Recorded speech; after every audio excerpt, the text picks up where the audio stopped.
Welcome to Behind the Mic, the podcast brought to you by the Concrete Foundations Association, the trusted voice of cast-in-place contractors and the leading authority in the residential concrete industry. In today's episode, host Trenton Beatty, Membership and Marketing Director for the CFA, sits down with Sundy Coyne from Estes Express Lines. Together, they explore how Estes grew from a one-truck operation into a nationwide logistics leader. They tackle key logistics challenges, including proper packaging, fuel charges, and the rising demand for faster delivery.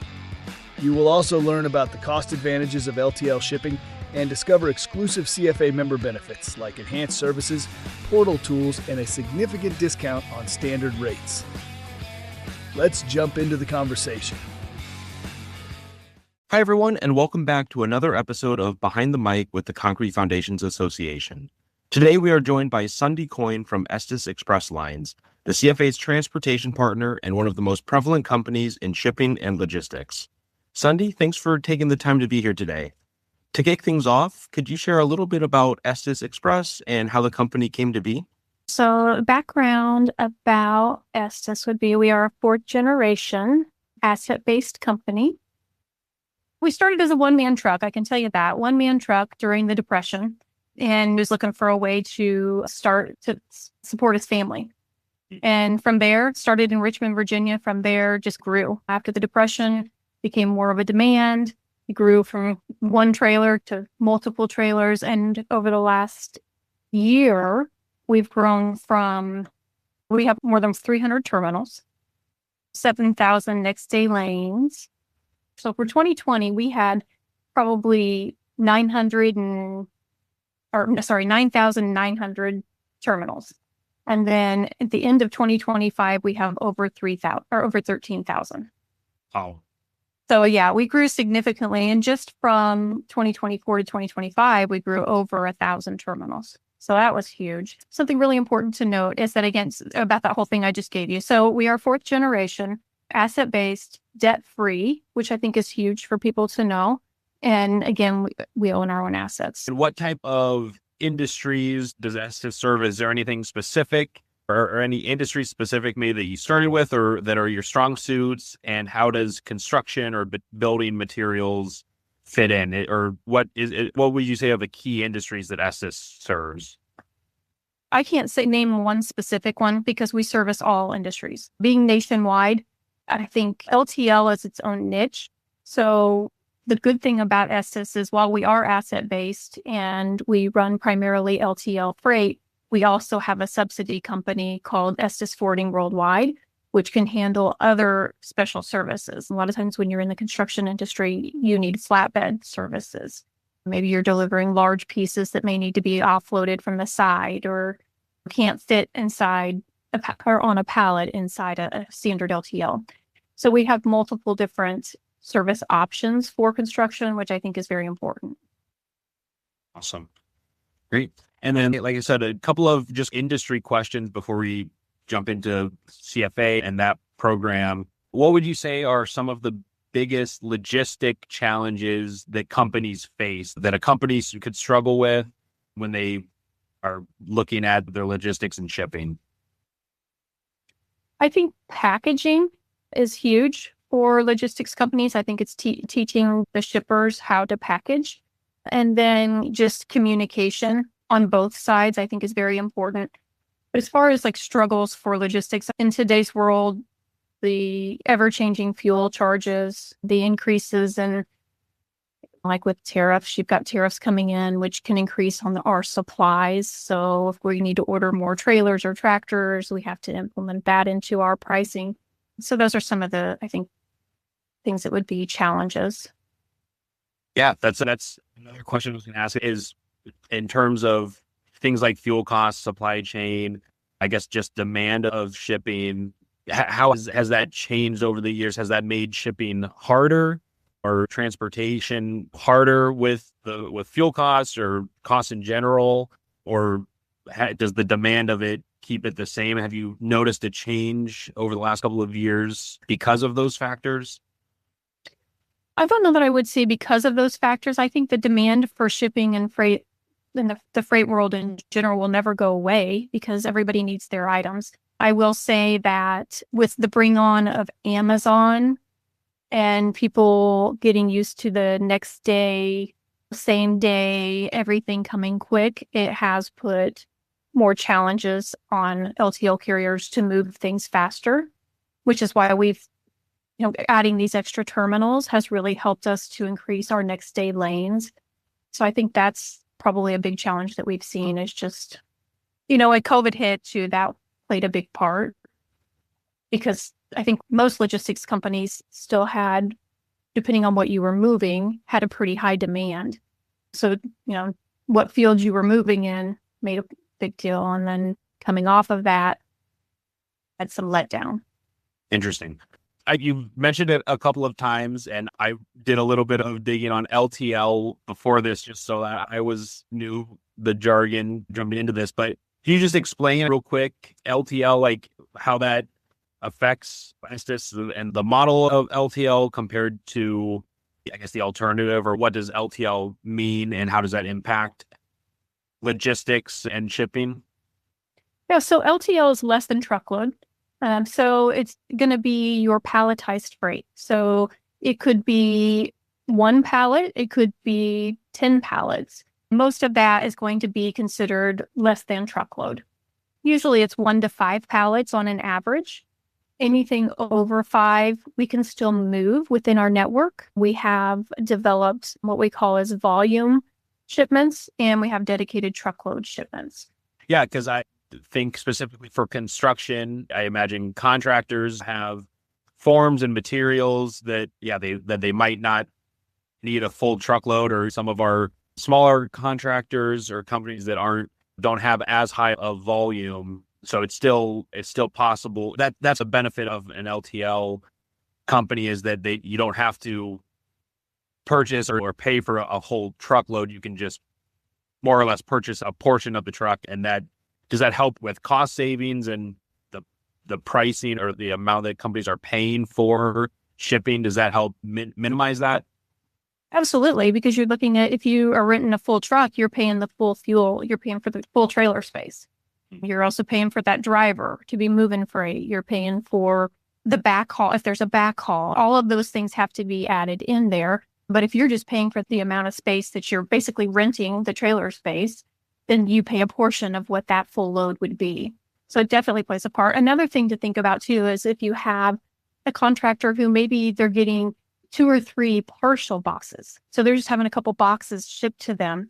Sometimes shipping something that's heavy, especially if maybe it's a couple tools in each box, but if it's heavy, they may save money putting it on a pallet and shipping it LTL as opposed to shipping it partial with your UPS or FedEx.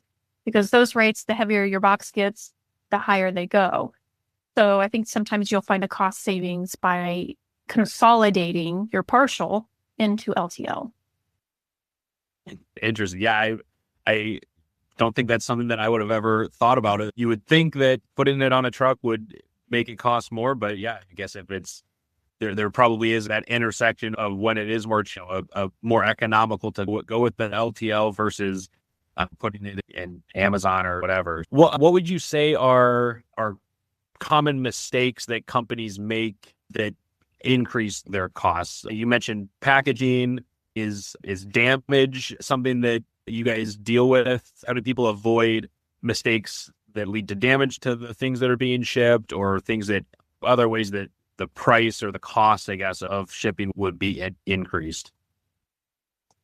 You packaging, like you just mentioned, I think packaging is huge because not only are you protecting your product, but you're protecting other people's product around yours. If you don't package your material properly, even if it's brought into the truck appropriately, if it tips, let's just say you put saran wrap or the cling wrap around it and you don't have it strapped down and it's heavy, top heavy, you don't stack it right, it can tip. And then that is going to cost you, and then you have other freight that could potentially be damaged as well. Freight class is another thing, learning how to not only to properly package your materials, but learning what the proper freight class and NMFC codes are. Those are things that protect you. And just knowing it's as a shipper, it's your responsibility to know your freight and to know where it's going. If you are going to ship to a residence and you don't tell the carrier that you're shipping to a residence and that they need a lift gate, those are things that are going to add additional charges to you that you weren't aware of up front. So those are things that it's important for you to know ahead of time. Yeah. And are those things does that fall on, say we're talking about a contractor that's shipping something from one office to another? Is that something that falls on them? Is that something that Estes helps with at all, determining that? Or is that something that contractors need to research and understand before, not even just with Estes, but with any shipping company? Is that something that you as a company would help assist with, or is that something that has to be done up front? To answer your question specifically, it's the shipper's responsibility. Yeah. But having said that, working with CFA, they have a direct contact to me and then as in my team once we get more help on. So we are there to help support that. Or if they can't reach us, which should be few and far between, they can reach out to our customer service or the local terminal. And we're always willing to help. But on the back end, if you ship it that way, ultimately it's your responsibility. We just don't have I don't think any carrier would have the manpower to sit and review every BOL that comes through and do that. Interesting. Shifting over to CFA just a little bit, what made Estes interested in partnering with the CFA? Was there jumping into working with associations? Just to be upfront, Alicia and I both worked with associations previously at Yellow, YRC. And we found the value. We found the value that it provided to the members because a lot of members of associations are smaller companies who don't ship multiple times a day. And so by pulling all of that buying power together for each of the members, we're able to offer deeper discounts. And not only deeper discounts, but we can also decrease some of those accessorials that we just talked about, like your lift gate, or like delivering to a construction site. We have those discounts applied to the CFA program to help with those needs. So Estes, they saw the value. Alicia presented the value to them on how much members can benefit from it, and they felt it was a good place to go. Yeah. Awesome. And what does like the process look like for a CFA member that wants to work with Estes or I guess enroll in the program? What does that process look like for a company that wants to start shipping through you? Yeah, it's a very simple process. They basically will just reach out to me either via phone or email, let me know that they're interested, and then we will connect and discuss their needs. So we have a couple different programs for CFA members, and we want to make sure that we're putting them on the right one that fits for them. And so that's basically all it is. We usually ask for a data set, like maybe presenting us 30 days of their shipments, and then we can run that through the programs and see which one aligns best with them. From there, they complete an onboarding form and we get them access to our portal and they're up and running. Awesome. And is there anything beyond discounts and beyond Estes being a proven, trusted transportation partner? Would you add anything else to why a CFA member should consider using the Estes program? I think our service is a huge benefit. We are 97+% on-time deliveries.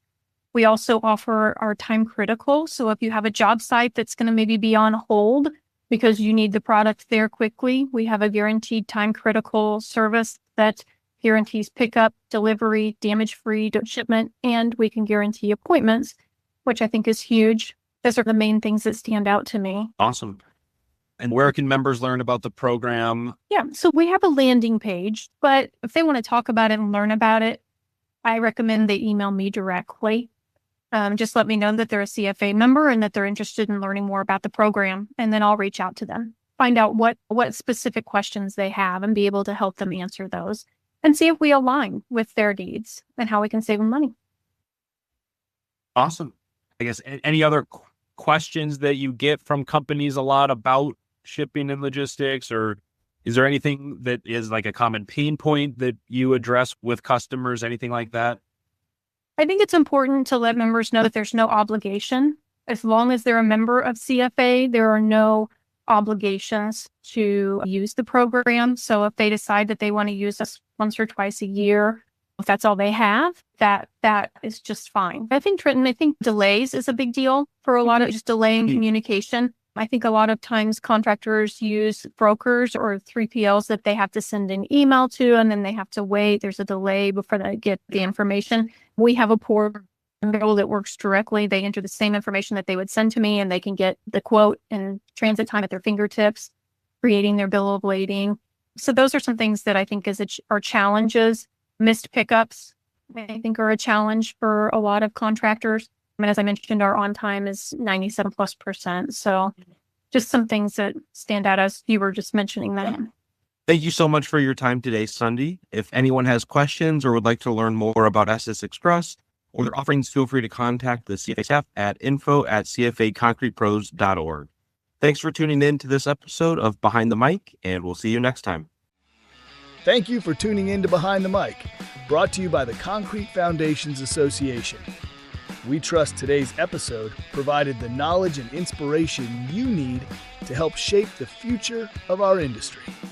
To learn more about the CFA and access additional resources, visit us at www.cfaconcretepros.org. If you enjoyed this episode, don't forget to subscribe to Behind the Mic by clicking the button below so you'll never miss a conversation. Until next time, this is Behind the Mic, your trusted voice for cast-in-place contractors and the leading authority in the residential concrete industry. We can't wait to connect with you again soon.